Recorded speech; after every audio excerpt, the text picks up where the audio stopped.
The snow crunched beneath my boots as I made my way up the curved driveway, clutching the small, meticulously wrapped package in my gloved hands. My breath formed clouds in the December air, and Christmas lights twinkled from every corner of the sprawling mansion before me.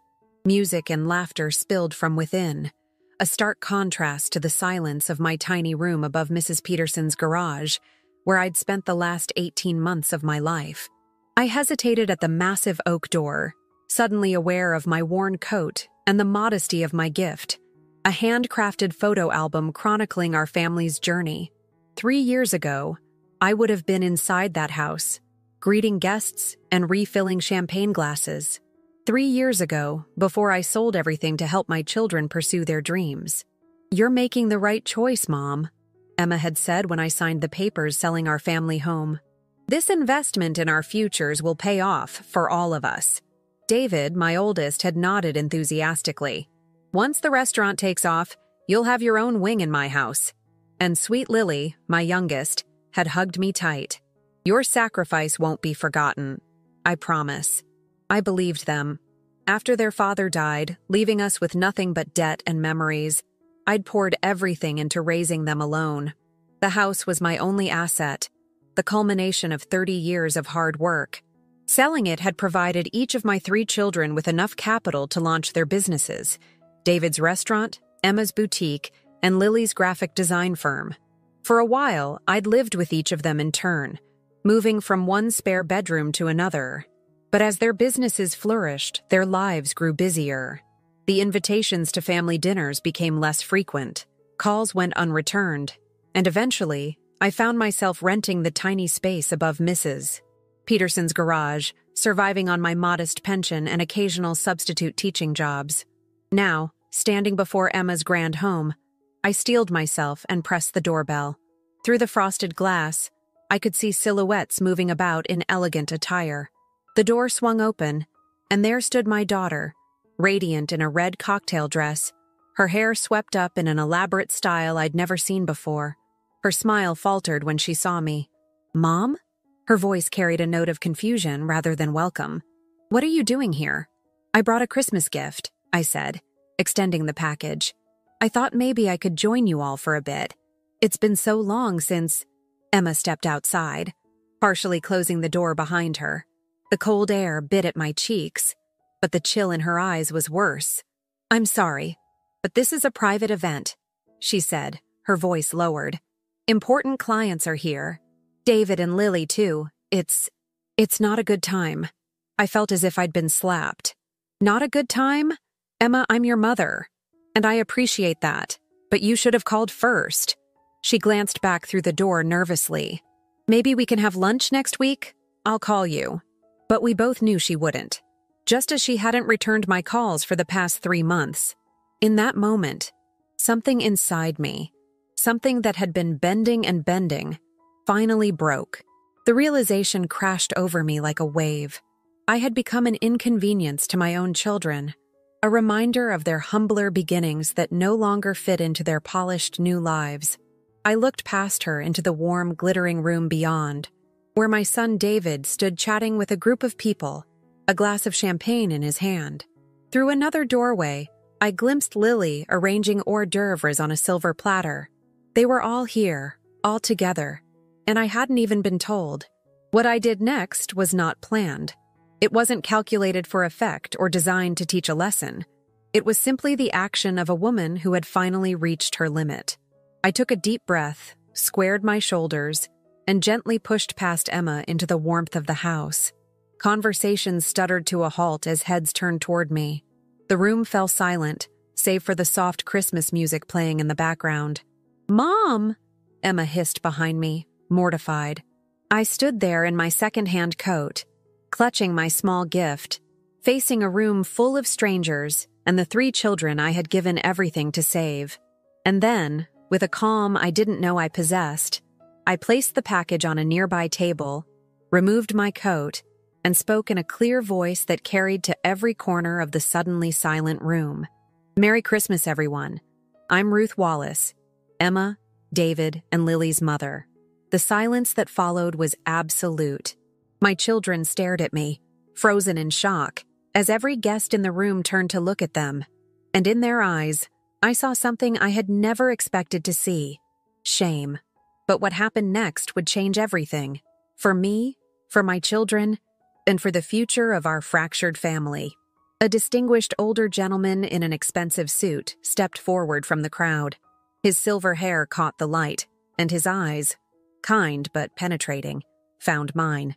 "Ruth Wallace?" he asked, his voice carrying a note of disbelief. "The Ruth Wallace who taught English at Westridge High for 20 years? I nodded, taken aback. "Yes, that's me." His face broke into a warm smile. "Mrs. Wallace, you probably don't remember me. I'm Richard Harmon. You taught my son Michael back in 2001. He was struggling, and you stayed after school 3 days a week to help him." He turned to address the room. "This woman saved my son's future. He's a published author now, and he credits her with changing his life." The room remained silent, but the quality of the silence had changed. I could feel the weight of dozens of curious eyes on me. "I remember Michael," I said softly. "He had such a beautiful way with words. Just needed someone to believe in him." Richard Harmon stepped closer and took my hand. "I've been looking for you for years to thank you properly. When I heard the school had lost touch with you..." He paused, glancing at Emma, whose face had drained of color. "I had no idea you were related to the Wallaces. Emma never mentioned her mother was the Ruth Wallace." Emma stepped forward, her composure cracking. "Mr. Harmon, I didn't realize you knew my mother." "Know her?" Richard laughed. "Your mother is something of a legend among the parents at Westridge.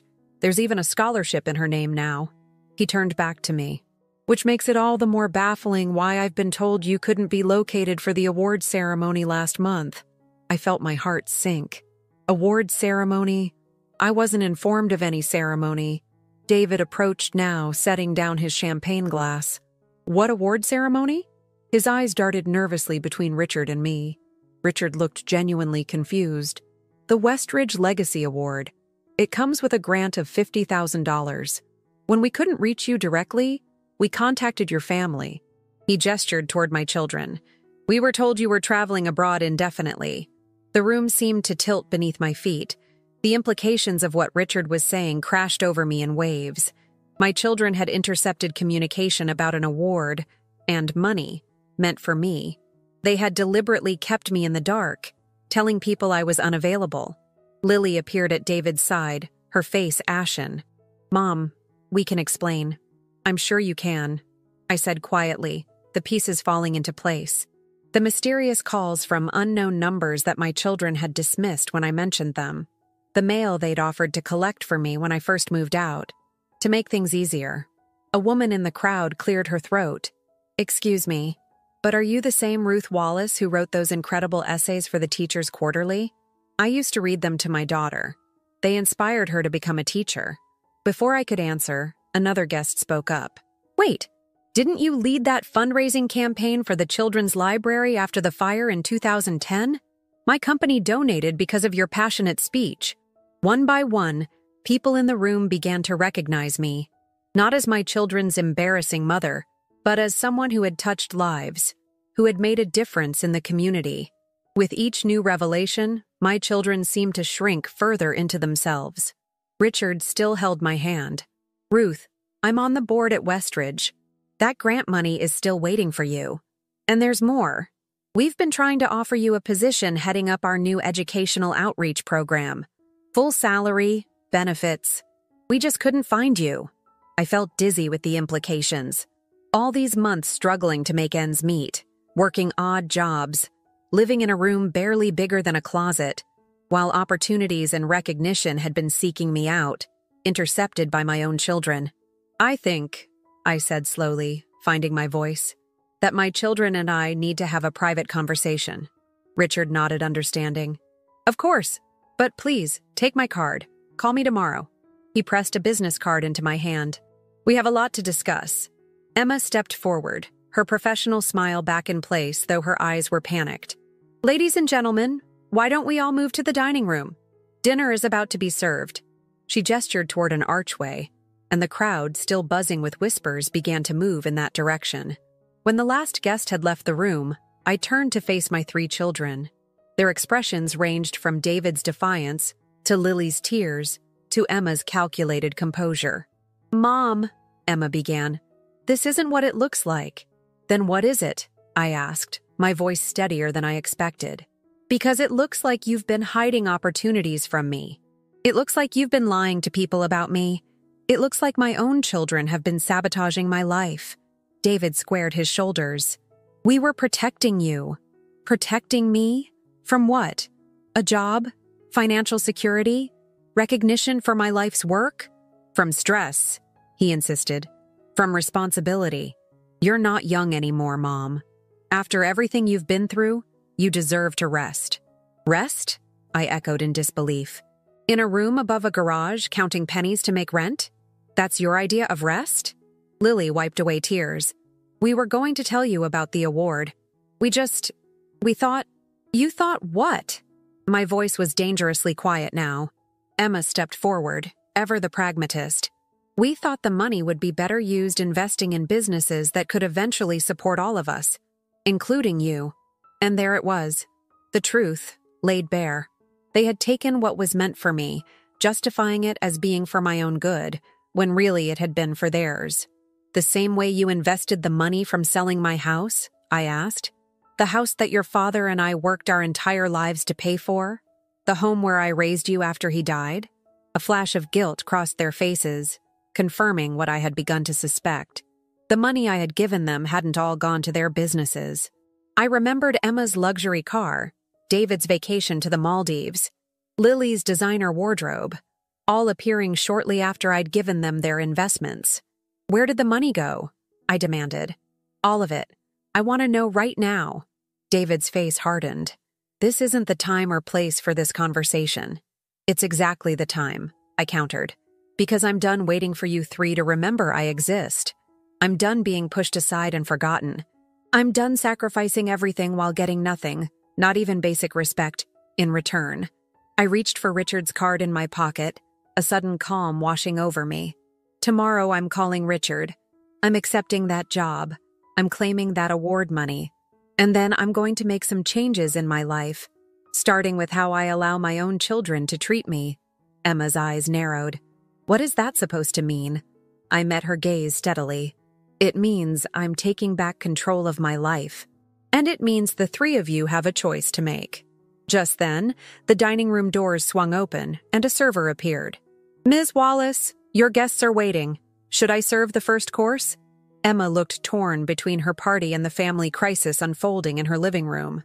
"Yes, please do. We'll be right there." After the server disappeared, she turned back to me, her voice low and urgent. "Mom, please, can we discuss this tomorrow? My future depends on how tonight goes." I looked at my daughter, beautiful, accomplished, and utterly self-absorbed, and felt a strange mixture of love and disappointment. "Your future has always been more important to me than my own, Emma. That ends tonight." With that, I turned toward the dining room where the party guests waited. But as I reached the doorway, I paused and looked back at my children. "By the way," I said softly, "that gift I brought? It's the deed to the family home. I found a way to buy it back, with help from an old friend. I was going to sign it over to the 3 of you as a Christmas gift. Now I'm not so sure." Their shocked faces told me they hadn't expected this, that they had underestimated me for the last time. What they didn't know was that I had one more surprise in store, one that would force them to face not only what they had done to me, but what they had become in the process. As I walked into the dining room with my head held high, I could hear them following behind me, whispering urgently to each other. But whatever plan they were hatching, it was too late. The truth was already unraveling, and by dessert, everyone in that room would know exactly what kind of people my children had become, and exactly what kind of woman had raised them. The dining room fell silent as I entered. Dozens of faces turned toward me, curiosity evident in their expressions. Emma quickly overtook me, slipping into hostess mode as she directed guests to their seats. I noticed with a pang that there was no place card for me at the elaborately decorated table. Richard Harmon caught my eye and gestured to an empty chair beside him. "Ruth, please join us. I'd be honored." As I took my seat, I could see my children huddled in an intense conversation by the kitchen door. Their furtive glances in my direction confirmed they were discussing how to handle the situation, how to handle me. "Mrs. Wallace," a woman across the table leaned forward. "Richard was just telling us about your teaching career. Is it true you once convinced the school board to fund a literature program for at-risk youth?" Before I could answer, Emma appeared at my side, her smile brittle. "Everyone, I'd like to propose a toast before we begin." She raised her glass, effectively cutting off the conversation. "To new partnerships and prosperous futures." Glasses clinked around the table, but Richard kept his focus on me. "You never answered the question, Ruth. About the literature program?" "Yes," I said, finding my voice. "We called it Words of Change. We took students who were struggling and introduced them to authors who had overcome similar challenges. It was quite successful." "Successful?" Richard laughed. "It became a model program adopted by 3 states. Your mother is too modest," he told the table. "She's transformed hundreds of lives through her work."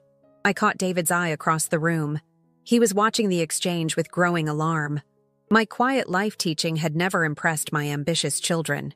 They'd always seemed embarrassed by my modest career, preferring to focus on their father's more lucrative business ventures, even after his death left us in debt. "Mom was always dedicated to her students," Lily offered, joining the conversation as she took a seat nearby. Her tone was conciliatory, but I could sense her anxiety. "Indeed," I replied. "Though I'm surprised you remember, Lily.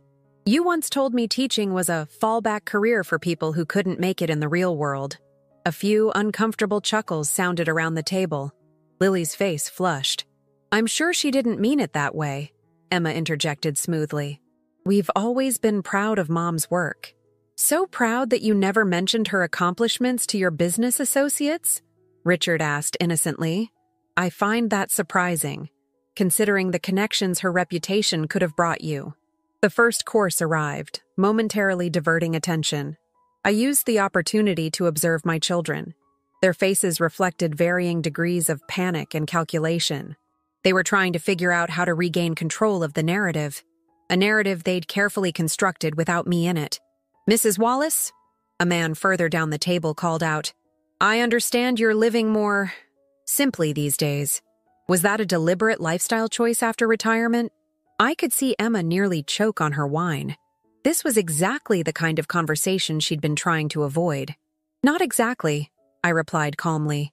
"After my husband died, I sold our home to provide startup capital for my children's businesses. The arrangement was supposed to be temporary." An uncomfortable silence fell over the table. "So, you're the angel investor behind Wallace Designs, the Emporium and Savory?" asked a woman I recognized as a local business reporter. "That's quite impressive." "Mom's support was invaluable," David said tightly, joining us at the table. "Though of course we've built our successes through our own hard work." "Of course," I agreed. "Though I'm curious about something, David. When you took that luxury vacation to the Maldives last spring, was that before or after you told me you couldn't afford to help with my dental surgery?" David's face went pale. The reporter's eyebrows shot up, and I could practically see her mental notepad filling. "Mom," Emma hissed, "this isn't the place." "Where is the place, Emma?" I asked, keeping my voice level. "Your home? You haven't invited me here in over a year. Your office? Your assistant blocks my calls. When exactly were we going to have this conversation?" The tension at the table was palpable. Guests exchanged uncomfortable glances, suddenly very interested in their appetizers. "Perhaps we should change the subject," Lily suggested desperately. "Excellent idea," I agreed. "Let's talk about the Westridge Legacy Award. The one with the $50,000 grant attached. The one you 3 intercepted and kept from me." The clatter of a dropped fork echoed in the silence. "Is that true?" Richard looked genuinely shocked as he turned to my children. Emma recovered first. "There was a miscommunication. We were going to surprise Mom with it." "On what date exactly?" I asked. "The award was announced 3 months ago, according to Richard." No one answered. "Did you cash the check?" Richard asked, his voice hardening. The guilty expressions on my children's faces answered his question. "I authorized my siblings to accept it on my behalf," Emma improvised.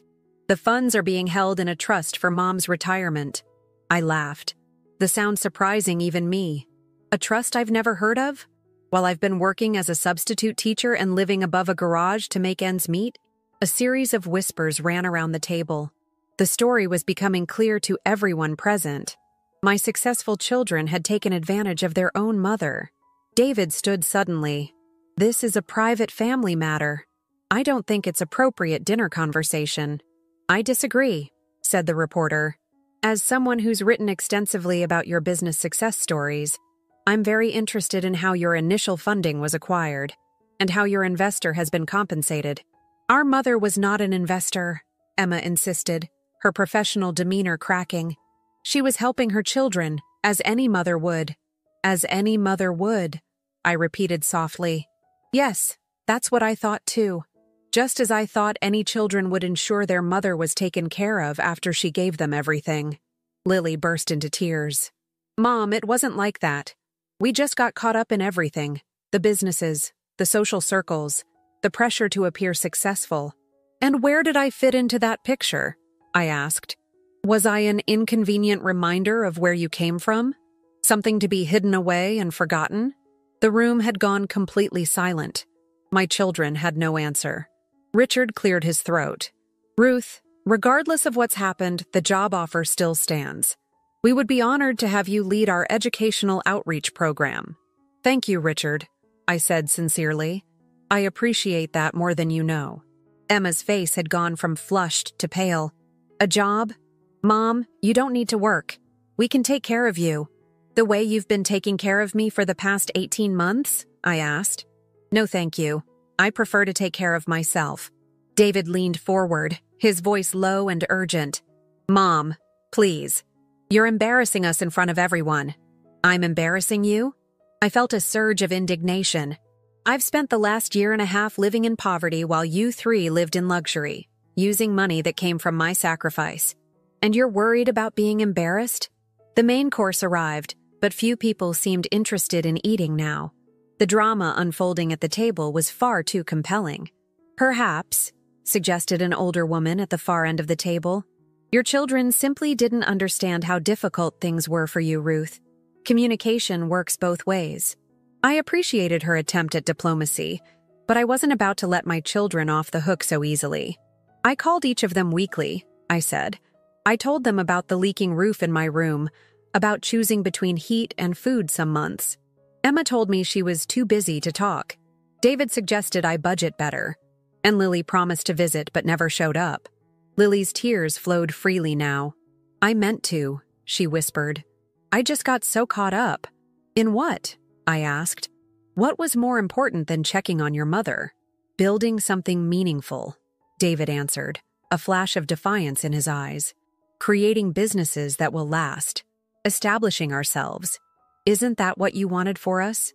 I wanted you to be successful, yes, I acknowledged. But not at the cost of your humanity. Not at the cost of your integrity. That's not fair, Emma protested. We've worked incredibly hard. With a significant head start that came from my sacrifice, I pointed out. A sacrifice you've never acknowledged or respected. I reached into my purse and pulled out a worn leather wallet. From it, I extracted a faded photograph. The four of us standing in front of our family home, arms around each other, smiling. It had been taken the day after your father's funeral. Do you remember what I told you that day? I asked, placing the photo on the table. They stared at the image, silent. I said we only have each other now. We have to take care of each other, I reminded them. I kept my end of that promise. I gave up everything for you three. And in return, you pushed me out of your lives the moment I became inconvenient. The silence that followed was deafening. Around the table, guests shifted uncomfortably, witnesses to a family falling apart. Then, from the doorway, a new voice spoke. Well, this is certainly not the Christmas dinner I expected to walk into. All heads turned toward the entrance, where a tall, distinguished man in his 60s stood, a wrapped gift in his hands. His silver hair was dusted with snow, and his kind eyes were fixed directly on me. Hello, Ruth, he said softly. It's been a long time. I felt the blood drain from my face as I recognized him immediately. Charles Montclair. My first love. The man I had been engaged to before I met my children's father. The man who had recently reached out to me after reconnecting through a mutual friend. Charles, I breathed. I didn't think you were coming back to town until next week. He smiled. I finished my business early. I wanted to surprise you. He glanced around the tense table. Though it seems I'm not the only one full of surprises tonight. Emma stood quickly. I'm sorry. Who are you? Charles extended his hand. Charles Montclair. Your mother and I were close, once upon a time. We've recently reconnected. I could see the wheels turning in my children's minds. They had no idea I'd been in contact with anyone from my past, much less someone who clearly held me in high regard. Mom? David began cautiously. You never mentioned… There's a lot I haven't mentioned, I replied evenly. Just as there's a lot you haven't asked. Charles surveyed the scene with perceptive eyes. I gather I've interrupted something important.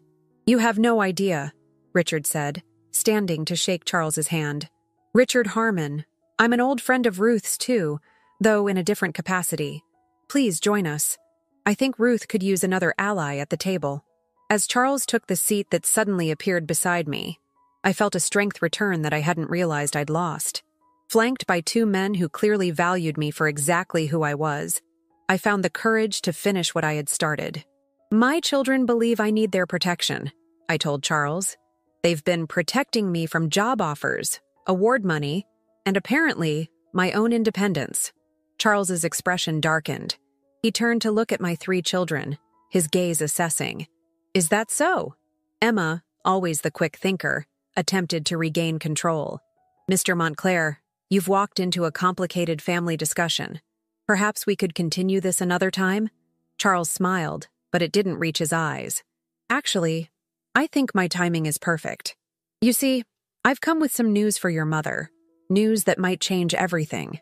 All eyes turned to Charles, including mine. This wasn't part of the plan we'd discussed when we'd spoken last week. What news? I asked, suddenly apprehensive. Charles reached for my hand across the table. The investment opportunity I mentioned? The one I thought might take months to arrange? It's been approved. The funds are available immediately. David leaned forward. Investment opportunity? What investment opportunity? Charles turned to him with cool politeness. Your mother asked me not to discuss it until it was finalized, but since we're all being honest tonight, he looked to me for permission. I nodded, curious myself about the expedited timeline. I'm the managing partner of Montclair Global Investments, Charles explained to the table. We specialize in educational technology and programs. Ruth shared some of her innovative teaching methods with me, and I recognized their potential immediately. We're prepared to fund a complete educational platform based on her work. Emma's business instincts kicked in. What kind of funding are we talking about? $2 million, Charles said calmly. With Ruth as the majority stakeholder and creative director, the number hung in the air like a physical presence. $2 million. More money than I had ever imagined having access to. More than enough to change everything. My children stared at me, shock evident on their faces. The mother they had dismissed as financially naive, professionally irrelevant, and socially embarrassing was being offered a multi-million-dollar business opportunity. You never said anything about this, Lily whispered. No, I agreed. I didn't, because somewhere along the way, I learned that my achievements and opportunities weren't valued by the three people I valued most in the world. So I stopped sharing them. The realization of what they had lost, not just financially, but in terms of relationship and trust, seemed to be dawning on my children's faces. But before they could respond, Charles dropped one more bombshell that would force them to question everything they thought they knew about their practical, predictable mother. There's something else you should know, he said, his eyes never leaving mine as he placed a small velvet box on the table. Something that might explain why I was so eager to fund Ruth's vision. The velvet box sat between us like a silent question. I stared at it, my heart hammering against my ribs. Surely he wasn't about to… Charles, I whispered, what are you doing? His smile was gentle. Something I should have done 40 years ago. Emma's voice cut through the moment, sharp with suspicion. Mom, Who exactly is this man to you? I looked at my daughter, seeing her clearly, perhaps for the first time in years, not as my accomplished child, but as a woman who had lost her way. Charles was my fiancé before I met your father. Fiancé? David's voice cracked with disbelief. You never mentioned being engaged before Dad. There are many things I never mentioned, I replied quietly. Many parts of myself I set aside to be your mother, but that doesn't mean those parts cease to exist. Charles opened the velvet box, revealing not a ring as everyone expected, but a small golden key. This isn't a proposal, Ruth, he said, his eyes twinkling with amusement at the collective gasp of anticipation that had rippled around the table. Not yet, anyway. This is the key to my lake house in Vermont, the one where we were going to spend our honeymoon all those years ago. I remembered it well. A stunning property nestled among pine trees, with floor-to-ceiling windows overlooking crystal waters. In our youthful plans, it had represented our future together. The house is yours, Charles continued. Whether or not you accept the business proposal, whether or not you accept anything else I might offer in the future. It's my way of saying I'm sorry for the years we lost. You're giving our mother a house? Lily's voice was faint with shock. Charles turned to her, his expression hardening slightly. I'm returning something that was always meant to be hers, something that circumstances, and perhaps my own foolish pride, prevented her from having. He looked back at me. I never sold it, Ruth. I could never bring myself to let it go. Somehow I always hoped you'd see it someday. The dining room had gone utterly silent. This unexpected turn had captured everyone's attention even more than the family drama that had preceded it. I don't know what to say, I admitted, genuinely overwhelmed. You don't have to say anything now, Charles assured me. The key, and the decision, are yours to keep. Richard cleared his throat. Well, Ruth, it seems your future is suddenly full of options.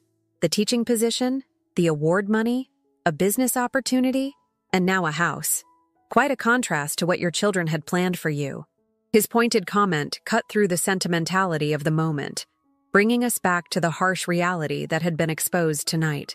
My children had deliberately kept me small, dependent, and isolated, while I had always made sacrifices to give them every opportunity to grow. David stood abruptly. This is ridiculous. Mom, you can't seriously be considering taking handouts from a man who abandoned you decades ago. Charles's expression darkened. I didn't abandon Ruth. She chose your father over me, a choice I respected, even if it broke my heart. I stepped aside because I wanted her happiness above all else. He looked at me, something her own children seem incapable of doing. That's not fair, Emma protested. We love our mother. Love without respect isn't love, Richard observed. It's possession. I raised my hand, silencing the brewing argument. Enough. This has gone far beyond what I intended when I came here tonight. I looked around the table at the guests, many of whom were now openly fascinated by the unfolding drama. I apologize for disrupting your evening. Don't apologize, the reporter said. This is the most honest conversation I've witnessed in years. I stood, suddenly feeling the emotional weight of everything that had transpired. Charles, Richard, thank you both for your generosity and support. I'll need time to consider everything. I turned to my children. As for you three, I think we've said enough for tonight. Emma stood as well, her composure finally breaking. Mom, please, don't leave like this. Let us explain. Explain what? I asked wearily. How you justified taking advantage of my trust. How you convinced yourselves that keeping me dependent was somehow for my own good. Or perhaps how you rationalized spending my savings on luxuries while I struggled to pay for basics. We made mistakes, Lily admitted, tears streaming down her face. Terrible mistakes. But we're your children. Doesn't that count for something? It counted for everything, I corrected her. That's why I gave you everything I had. And it's why this betrayal cuts so deep. David, always the most stubborn of my children, made one last attempt to regain control. You're being manipulated, Mom. This man shows up with grand promises, and suddenly you're ready to turn your back on your own family? I met my son's gaze steadily. I'm not turning my back on anyone, David. I'm simply standing up for myself. Something I should have done long ago. Charles rose beside me. Ruth, my car is outside if you'd like to leave. I nodded gratefully. The thought of escaping this tense atmosphere was overwhelmingly appealing. Wait, Emma said desperately. The family home. You said you found a way to buy it back. How? When? I hesitated, then decided the truth was the only path forward now. 6 months ago, I started tutoring the grandson of the couple who bought our house. When they mentioned they were planning to sell, I asked if they would consider selling it back to me. But how could you afford it? David asked, confusion evident in his voice. I couldn't, I admitted. Not alone. But Mrs. Peterson, my landlady, could. Her late husband left her quite well off, and she's been looking for investment properties. We made an arrangement. She provided the funds, and I'll pay her back over time from my teacher's pension and the income from my new position at Westridge. My children stared at me, clearly struggling to reconcile this resourceful, determined woman with the dependent mother they thought they knew. You did all that without telling us? Lily asked. Yes, I said simply. Just as you made decisions about my life and my future without telling me. A heavy silence fell over the room. The parallel was undeniable. So, what happens now? Emma finally asked, her voice small. I picked up the small wrapped package I had brought, the deed to the family home, and placed it back in my purse. Now I go home and think. About the job offer, about Charles's proposal, about the house, about everything. And us? David's voice had lost its defensive edge, replaced by genuine concern. What about us, Mom? I looked at my 3 children, these adults I had raised, loved, and sacrificed everything for, and felt the complicated tangle of disappointment, hope, and enduring love that only a parent can know. That depends on you, I told them honestly, on whether you can learn to see me as a whole person, not just your mother, on whether you're willing to build a relationship based on mutual respect rather than obligation or control. I turned to go, but Emma's voice stopped me. Mom, please, just tell us one thing before you leave. Her voice broke. Can you ever forgive us? I paused at the doorway, Charles waiting patiently beside me. The question hung in the air, weighted with decades of history and the painful revelations of the night. My answer would determine not just my relationship with my children, but the kind of woman I would be moving forward. Forgiveness isn't a gift I can give you tonight, I said finally. It's a journey we would have to take together. The question is, are you willing to walk that path with me? Not as the children who need me, or the successful adults who've outgrown me, but as people who value who I truly am. With that question lingering in the air, I took Charles's arm and walked out of Emma's mansion into the snowy Christmas night, leaving my stunned children and the remains of their holiday party behind. What awaited me outside those doors would change everything, not just for me, but for all of us. 3 months passed like a dream. Winter melted into early spring, and with it, my life transformed in ways I could never have anticipated that fateful Christmas night. I sat on the deck of Charles's, now my lake house in Vermont, watching the morning mist rise off the water. The laptop before me displayed the final draft of the teaching curriculum I'd developed for Westridge's new outreach program. Richard had been true to his word, and the position had provided not just financial stability, but a renewed sense of purpose. My phone buzzed with a text message. It was from Emma. We're about 20 minutes away, bringing lunch as promised. I smiled, feeling the familiar mixture of hope and apprehension that had characterized these carefully orchestrated family visits over the past months. After that explosive Christmas dinner, we'd established a fragile truce, one that required effort from all sides. The first month had been the hardest. My children, shocked by my sudden independence and the revelations about their betrayal, had reacted in characteristic ways. Emma with calculated strategic planning, David with defensive anger, and Lily with emotional pleading. But I had held firm to my boundaries, insisting that any reconciliation would happen on new terms. Penny, for your thoughts? Charles appeared with 2 mugs of coffee, settling into the chair beside me. They're worth at least $1 these days, I teased, accepting the warm mug gratefully. Charles had been my rock throughout this transition, providing support without pushing for more than friendship. The business partnership had proceeded smoothly. My educational methods paired with his investment acumen had already attracted significant interest from schools across 3 states. "Nervous about today?" he asked gently. I sighed. "A little. It's the first time all 3 of them are coming together. Previous visits have been one at a time." "Good," Charles said firmly. "They need to learn to see you as an individual, not just as a mother they can collectively manage." The family therapy sessions I'd insisted upon had revealed just how much my children had collaborated in their efforts to handle me after I sold the house. What they'd initially justified as protection had evolved into control, then neglect, and finally, outright deception. Facing these uncomfortable truths had been painful for all of us. "Do you think we're doing the right thing?" I asked, gesturing toward the manila envelope on the table, the one containing the papers for our family home. Charles covered my hand with his. "I think you're giving them an opportunity to show they've changed. What they do with it is up to them." The sound of tires on gravel announced their arrival. I straightened my shoulders and took a deep breath. No matter how many boundaries I'd established, seeing all 3 of my children still stirred that maternal instinct to smooth things over, to make everything all right. But I wasn't just a mother anymore. I was Ruth Wallace, educator, business partner, homeowner, and woman with her own dreams and ambitions. That was something all 4 of us were still learning to navigate. They emerged from Emma's car looking slightly uncomfortable in this unfamiliar setting. David carried a large picnic basket, while Lily clutched a bouquet of spring flowers. Emma, ever the coordinator, directed their approach with subtle gestures. "Mom?" Lily called, hurrying ahead of her siblings. She embraced me warmly, pressing the flowers into my hands. "The house is gorgeous. Those windows are incredible." "Thank you," I said, accepting the flowers with genuine pleasure. "It's peaceful here." David and Emma approached more cautiously, their eyes taking in the impressive property.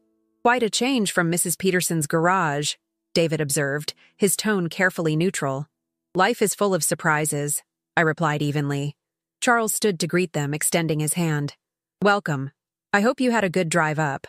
Emma shook his hand with professional courtesy. "Thank you for having us, Mr. Montclair." "Charles, please," he corrected gently. "We're all adults here." An awkward silence fell, heavy with the unspoken history between us. Then David cleared his throat. "We brought lunch," he announced, holding up the basket. "Emma insisted on catering from that new French place, but I added some of my restaurant's new spring menu items too. And I brought those lemon cookies you always loved," Lily added. The gesture touched me. They were trying, each in their own way.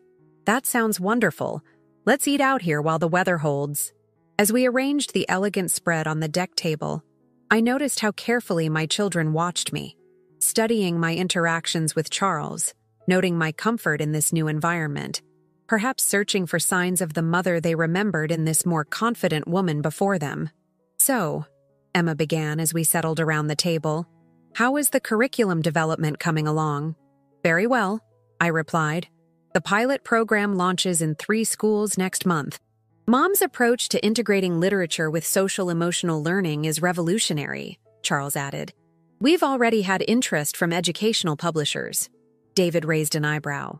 "Still feels strange to hear our mother described as revolutionary. Only because you never bothered to ask about her work," Charles observed mildly. I shot him a warning look. We had agreed to remain civil, regardless of provocation. "That's fair," David acknowledged, surprising me. "The family therapy sessions have made it pretty clear how little attention we paid to Mom's professional life." Lily nodded, her eyes downcast. "We saw what we wanted to see.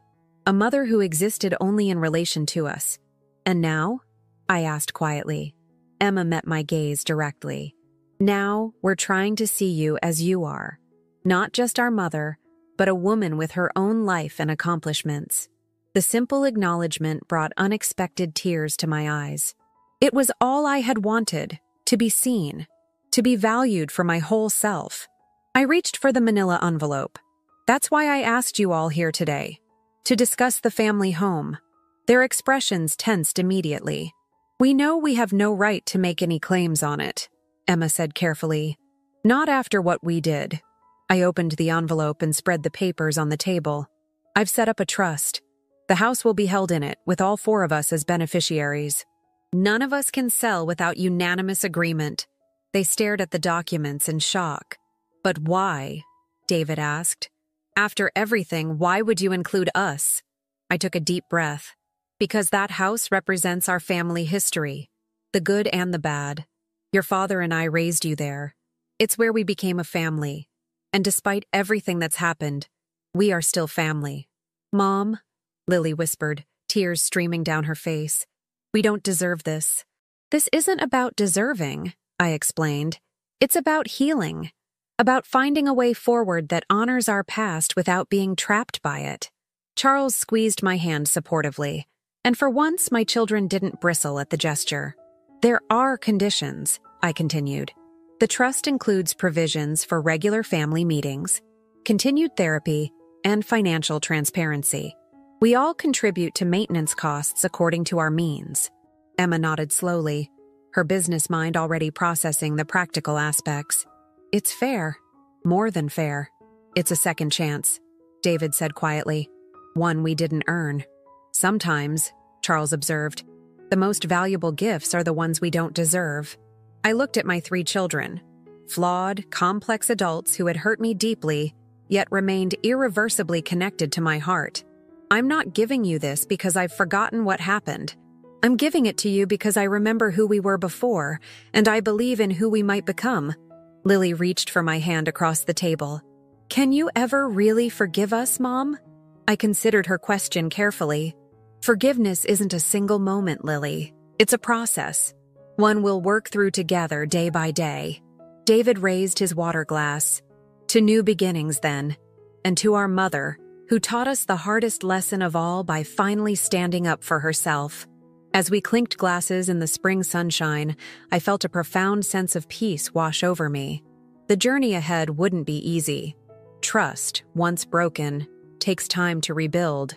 But for the first time in years, I felt hopeful about our future as a family. Later, as Charles and I stood on the deck watching my children walk along the lake shore, deep in conversation with each other, he slipped his arm around my waist. You know, he said softly, that velvet box didn't just contain a house key. I looked up at him, warmth spreading through my chest. I was wondering when you might mention that. He smiled. I thought it might be wise to let the family drama settle first. But whenever you're ready to see what else was in there, just say the word. I leaned against him, watching my children skip stones across the glassy lake surface. They were trying, really trying, to become better people, better children. And I was becoming a better, stronger version of myself. I think, I said, turning to face the man who had waited 40 years for a second chance, that I'm finally ready for whatever comes next. As the sun sparkled off the lake waters and my children's laughter floated up from the shore, I realized that sometimes the greatest act of love isn't sacrifice, but truth.